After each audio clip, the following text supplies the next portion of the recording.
El Ártico es un lugar donde el viento corta la piel y el hielo cruje constantemente, como si respirara. Cientos de kilómetros de vacío y solo osos, nieve y silencio. Y de repente se oye el ruido de las bombas. En medio del desierto blanco, la gente comienza a bombear agua directamente de debajo del hielo. Se perforan los témpanos, se colocan enormes tuberías en el océano helado y el agua comienza a fluir en una dirección en la que nunca antes había fluido. Y no se trata de un pequeño experimento. En 2024, la gente vertió agua en una superficie de 4.000 metros cuadrados. Y en los próximos años, se prevé inundar más de 100.000 kilómetros cuadrados, un territorio casi equivalente a Islandia. El objetivo de todo esto suena sencillo: salvar al mundo entero. Pero cuanto más lo miras, menos crees que se trata simplemente de una salvación. La gente está vaciando el océano, capa a capa, como si estuvieran construyendo algo bajo el hielo. Nadie sabe aún qué es exactamente. Bueno, vamos a intentar averiguarlo. El Ártico está desapareciendo.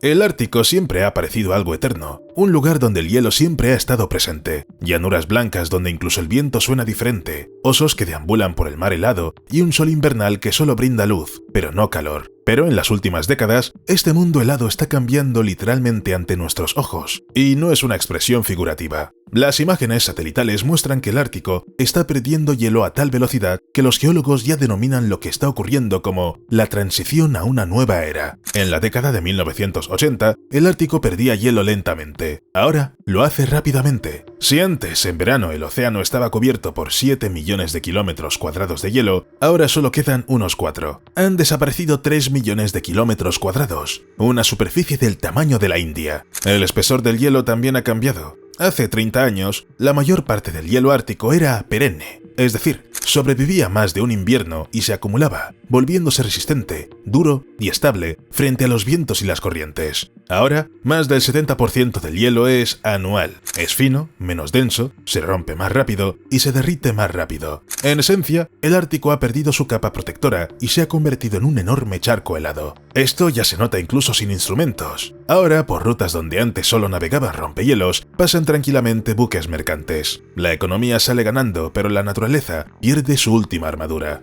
El Ártico, que durante siglos fue inaccesible y hostil, de repente se ha vuelto más abierto. Desde el punto de vista económico, esto es excelente. El transporte de mercancías se ha vuelto más rápido, más barato y más rentable. Pero para la naturaleza es una catástrofe. Y los más afectados son los animales. El oso polar, símbolo del norte, depende del hielo marino. La evolución lo ha adaptado para cazar focas y otros animales similares que suelen pasar mucho tiempo en los témpanos. Cuando no hay hielo, el oso pierde su territorio de caza. Las morsas, que antes descansaban en los témpanos de hielo, ahora se ven obligadas a reunirse por miles de estrechas zonas costeras. En 2014 se registró una concentración de 35.000 morsas en la costa de Alaska. Esto significa aglomeraciones, pánico y la muerte de las crías.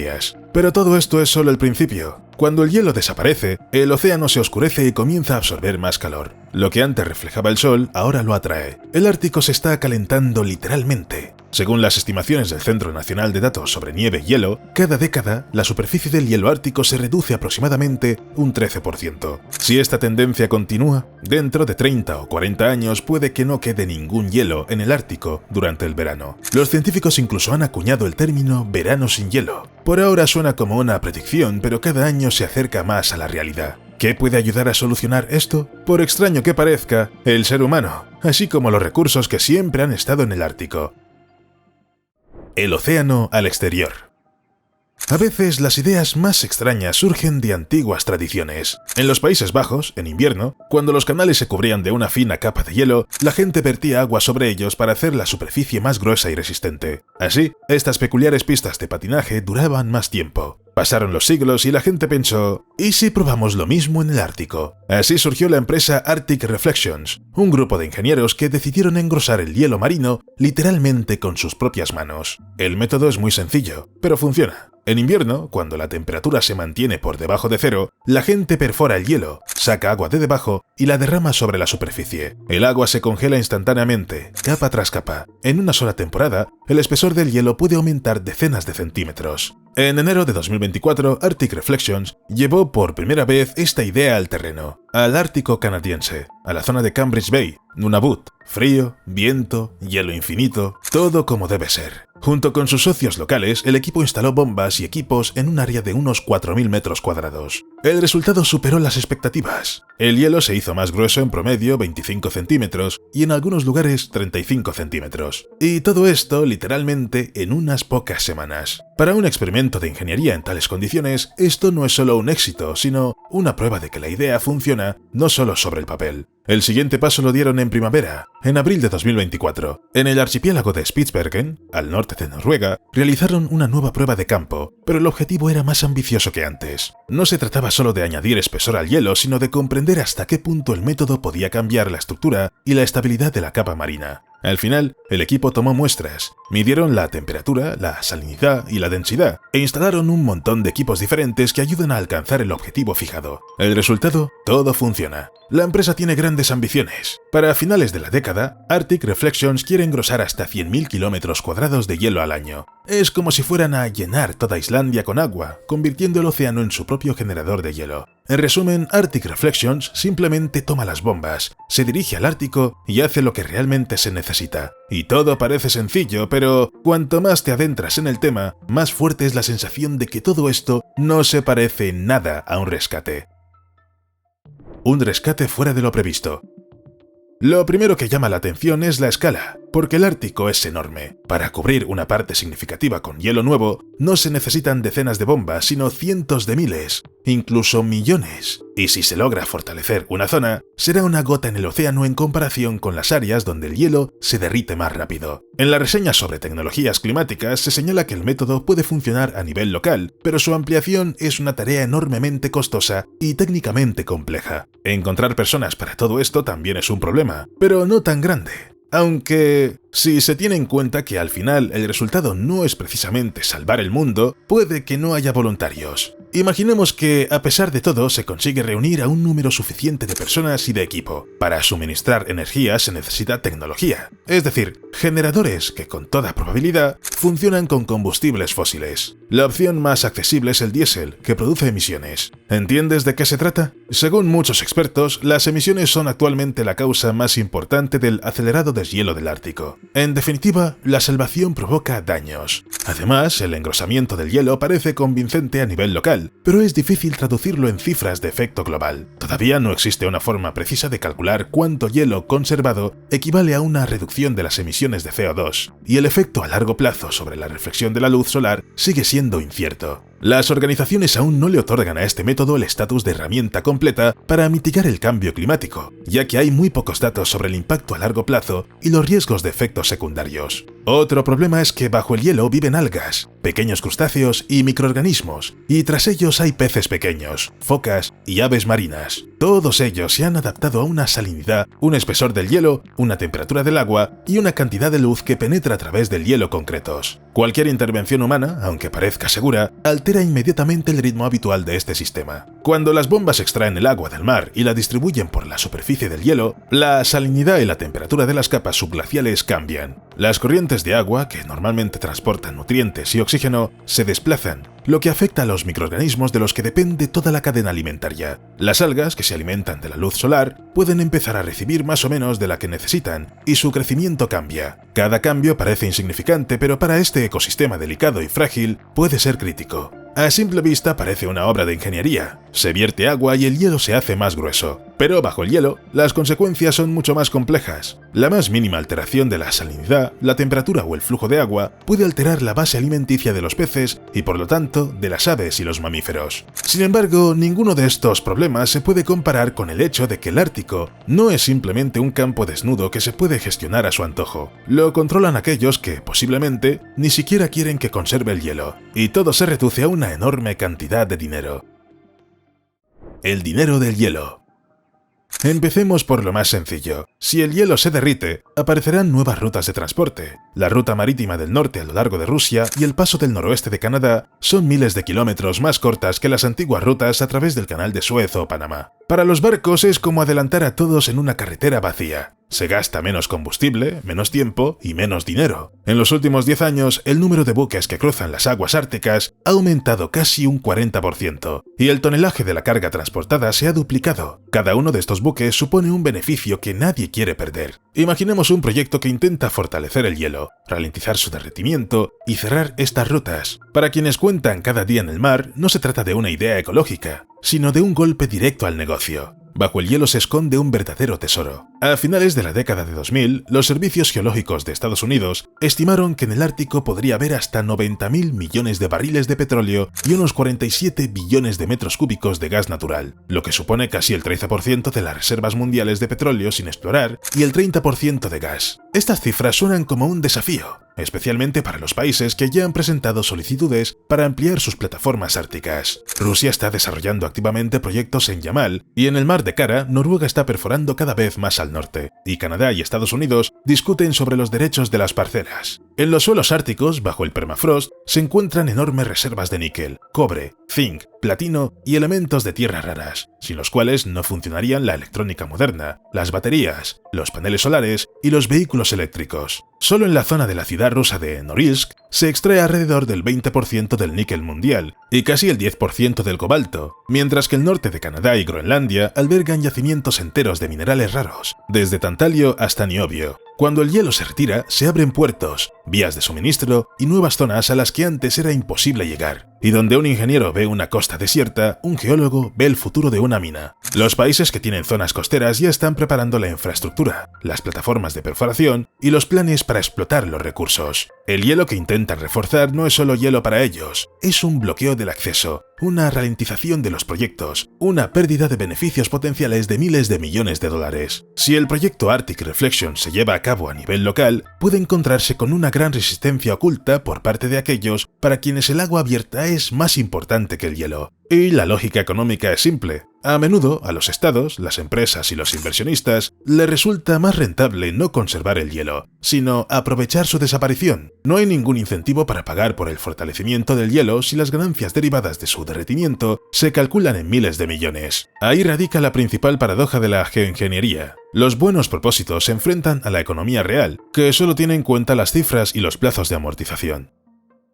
A esto se suma la complejidad jurídica. En el derecho internacional no existe ningún tratado que regule proyectos a gran escala como el engrosamiento del hielo. El Consejo Ártico se centra más en la cooperación y las recomendaciones, y la Convención de las Naciones Unidas sobre el Derecho del Mar no responde a la pregunta de quién tiene derecho a intervenir en el hielo en aguas internacionales y quién es responsable si algo sale mal. Cualquier decisión en este sentido afecta a los intereses de decenas de países, pueblos indígenas y operadores comerciales. Si el hielo cambia en un lugar, esto puede afectar a las corrientes, a la distribución de los recursos, a las rutas y, en última instancia, a los estados vecinos. ¿Quién será responsable si las consecuencias son impredecibles? Y el resultado es un contraste interesante. El método de Arctic Reflections parece sencillo, casi infantil. Sacar agua, verterla y dejar que se congele. Pero a su alrededor hay una compleja red de intereses, derechos, dinero y riesgos. El hielo deja de ser un simple objeto natural. Se convierte en un recurso, una vía, una frontera. Un objeto de competencia. Cada capa de hielo que intentas conservar puede provocar protestas por parte de la economía, la ley o los intereses internacionales. Sin embargo, existe la posibilidad de que se encuentre una salida a todo esto, al menos porque los países ya han sacrificado su economía por el bien común.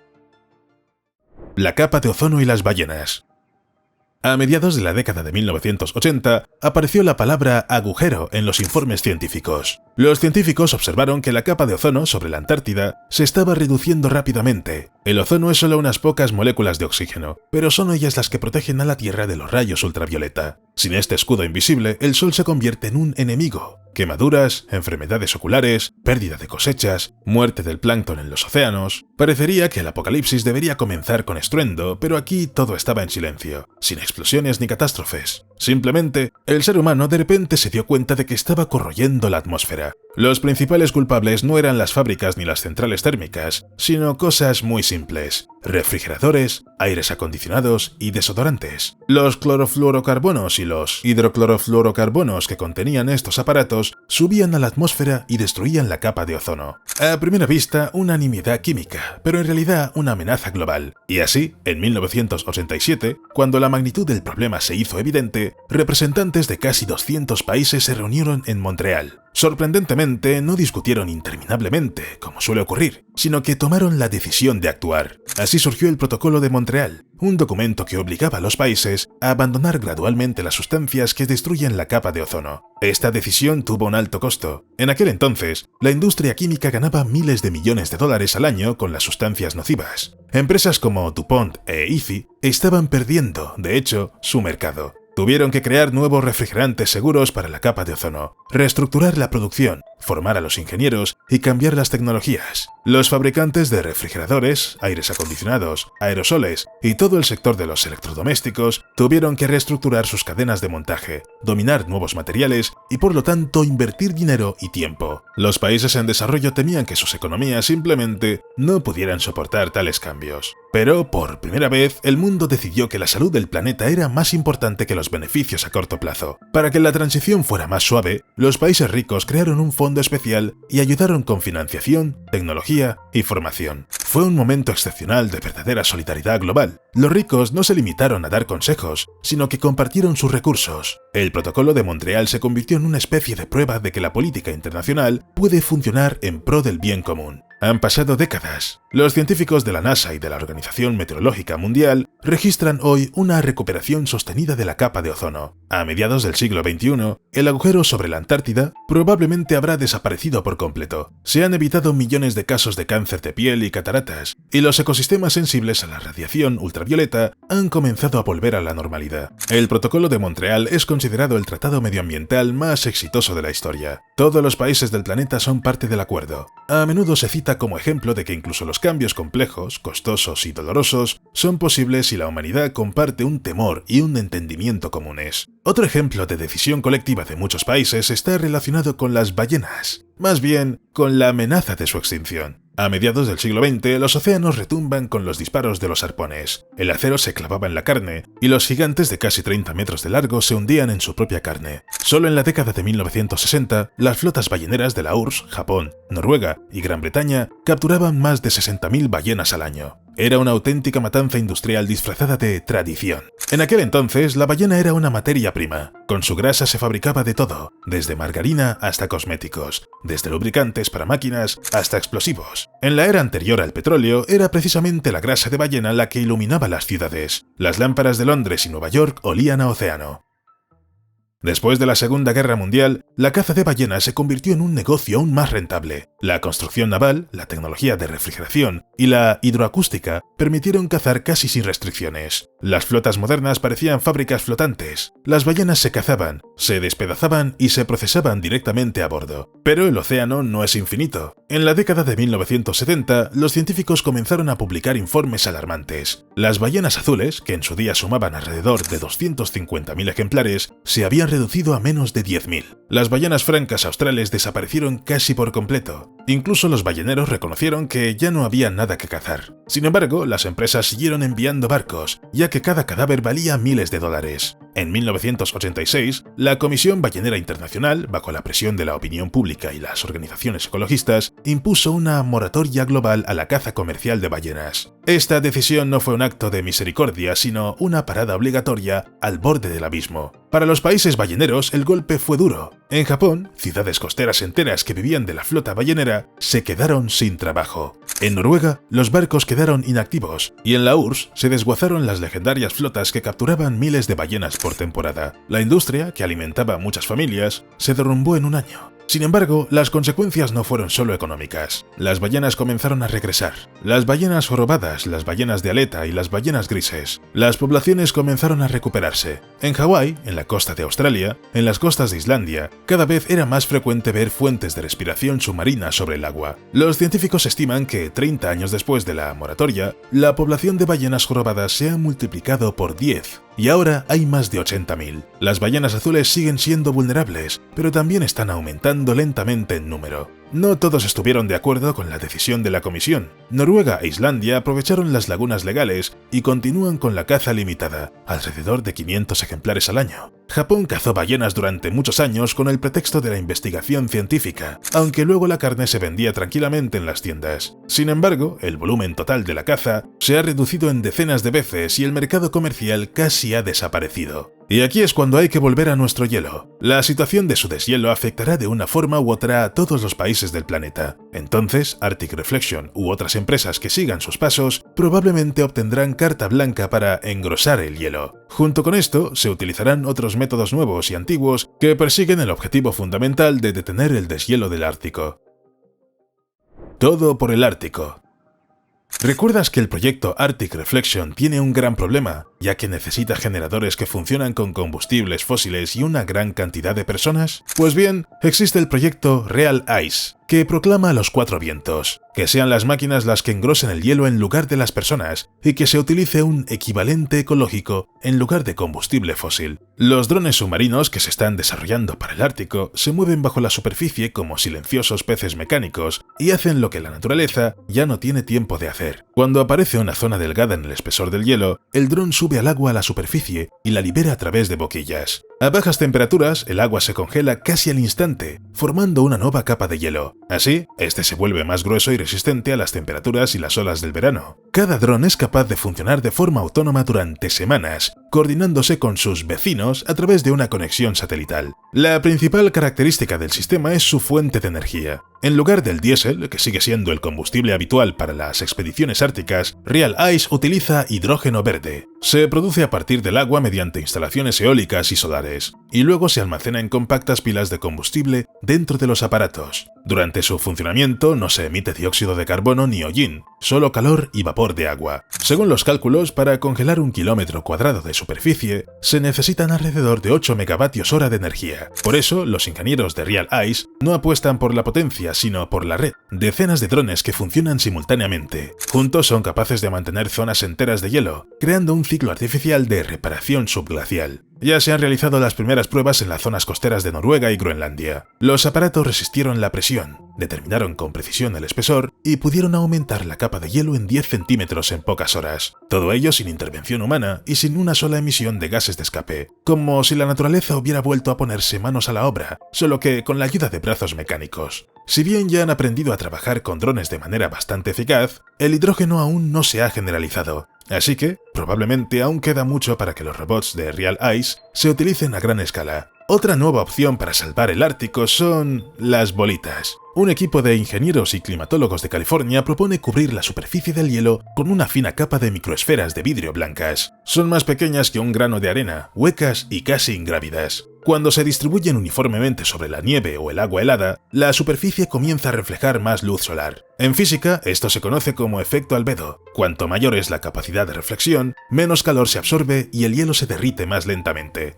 En pruebas de laboratorio y ensayos de campo en lagos helados de Alaska, la capa de microesferas aumentó el albedo casi al doble. Esto significa que 1/3 de la energía solar, que antes se utilizaba para calentar, ahora regresaba a la atmósfera. Como resultado, el hielo se conservaba durante más tiempo y la velocidad de deshielo se reducía en aproximadamente un 30%. En el contexto del rápido calentamiento del Ártico, estas cifras parecen significativas. Incluso unas pocas semanas más de hielo estable pueden ralentizar el deshielo de las zonas vecinas y mantener el clima local. Las bolas están hechas de vidrio puro, sin impurezas, para que no entren en reacciones químicas y no dañen los ecosistemas. Pero la controversia en torno al método no cesa. Los científicos de la Unión Geofísica Americana advierten: si las microesferas llegan al océano, el viento o las corrientes pueden transportarlas a otras zonas, donde cambiarán la estructura de la superficie o incluso acelerarán el deshielo. Además, queda la cuestión de la durabilidad. ¿Cuánto tiempo conservan las partículas su capacidad reflectante y no se pierden en la espesura de la nieve?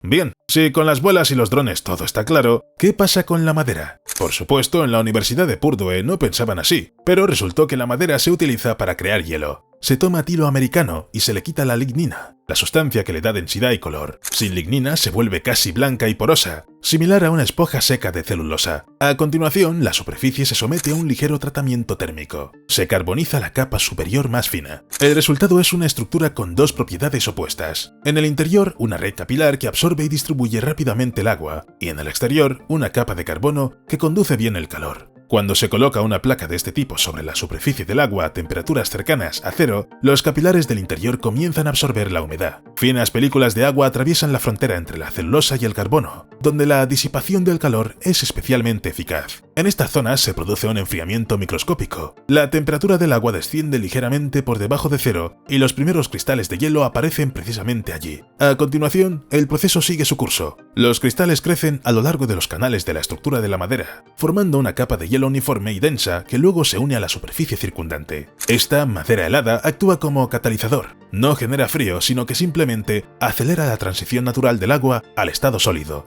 dirigiendo el proceso. En el laboratorio, Icewood forma hielo entre un 30% y un 40% más rápido que en el caso de las superficies convencionales. Los autores del proyecto esperan que estas placas puedan utilizarse bajo el hielo marino fino para iniciar la congelación allí donde ya casi se ha detenido. ¿Cuál es el resultado final? Aunque ninguno de los métodos parece, por ahora, algo que se pueda aplicar a gran escala, lo importante es que realmente existen. Y en perspectiva, tras un montón de investigaciones, pruebas y modificaciones, todos juntos pueden ayudar con el hielo ártico, que se derrite constantemente.